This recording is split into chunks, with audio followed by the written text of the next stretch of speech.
You have to envision something that is more powerful than you. Something has to get you out of bed. Every day is day one. Every day you're deciding what you're going to do. And you are not trapped by what you were or who you were, because you never want to get trapped by dogma. You never want to get trapped by history. It doesn't mean you discard history or ignore it, but you can't be blindly following what you've done. And that's the heart of day one, is you're always starting fresh. Time of year when everybody's talking about what they're going to do next year and what they're going to become and what they're going to achieve and how they're going to change and how they're going to do all these things that they have failed at doing many previous years before this year. What makes you think that next year is going to be any different? What makes you think that when January 1st rolls around, that all of a sudden you're going to change everything about yourself and become this brand new version of yourself?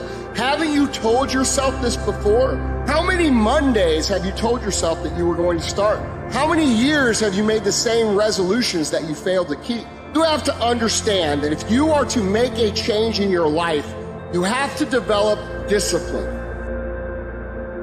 Because to be a winner, you want to be disciplined, you want to know what you're doing, and then you want to be on the edge where your skills are being developed. And if you're going to be on the edge where your skills are going to be developed, you're at a place where losing is always a possibility, because otherwise you're not pushing yourself beyond your current capacity. I kind of feel like every day you have a certain amount of energy. And I'm not talking calories, I'm talking like mental. A certain amount of stuff which you can put out into the world. And I think the more you have to deal with everything else on this, what do you have left if you want to do something productive, you know? How much stuff are you paying mind to?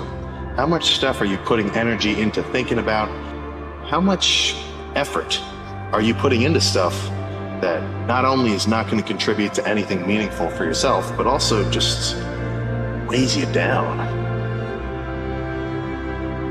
How much faster would you achieve your goals if it was just you and your goal? Not you and your goal and Netflix and video games and social media and friends you don't like and movies and shows and all these distractions that are splitting your attention in a million different directions. You can blame your lack of accomplishment on your friends, on your family, on this, on that. But the reality is, if it was just you and your goal and no other noise, no other distractions, I guarantee you would have nothing better to do than achieve your goal. So look around at your life and identify the things that take your attention away from the person you want to be and the things you want to accomplish, and remove that shit. Because if your goals are as important to you as you say they are, why would you voluntarily make it harder to achieve?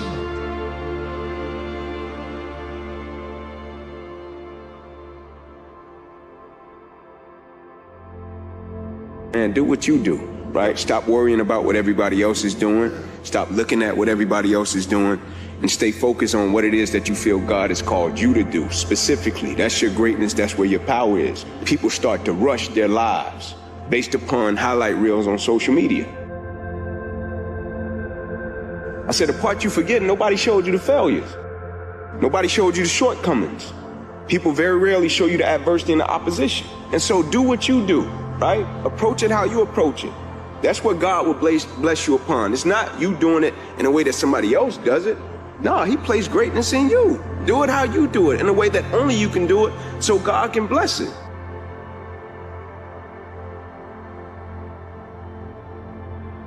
Stop thinking that it could be better, that you should have said it differently, that you should have done it another way. It doesn't matter. What's done is done, and the rest is just your overthinking, making it out to be more than it is.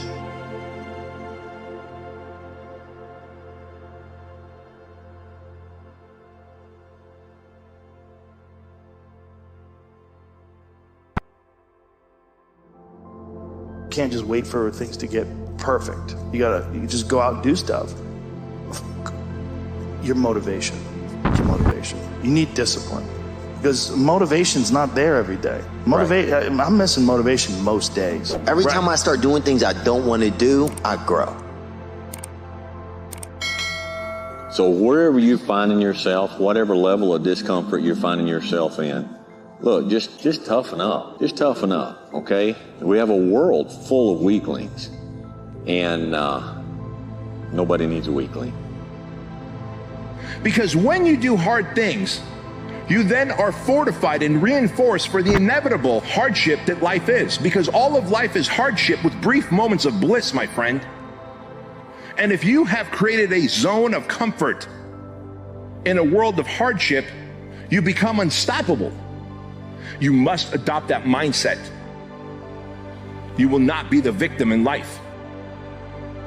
You're going to start to create something. You have no motivation, you have no drive, you have no ambition, but you're going to force it to happen anyway, because that's what bad motherfuckers do, and that's what you are. So you're going to go through day by day by day, doing the work regardless of how you feel like it. And then what's going to happen is you're going to see a little bit of a result. And when you see that little bit of result, you're going to get happy, because now you can clearly see that if I do the work, this result will happen. So if you're in this phase where it doesn't feel like it's worth it, where it doesn't feel like it's very fun, just remember, if you keep going and you do not let your feelings dictate what your actions will be, the results will always be there.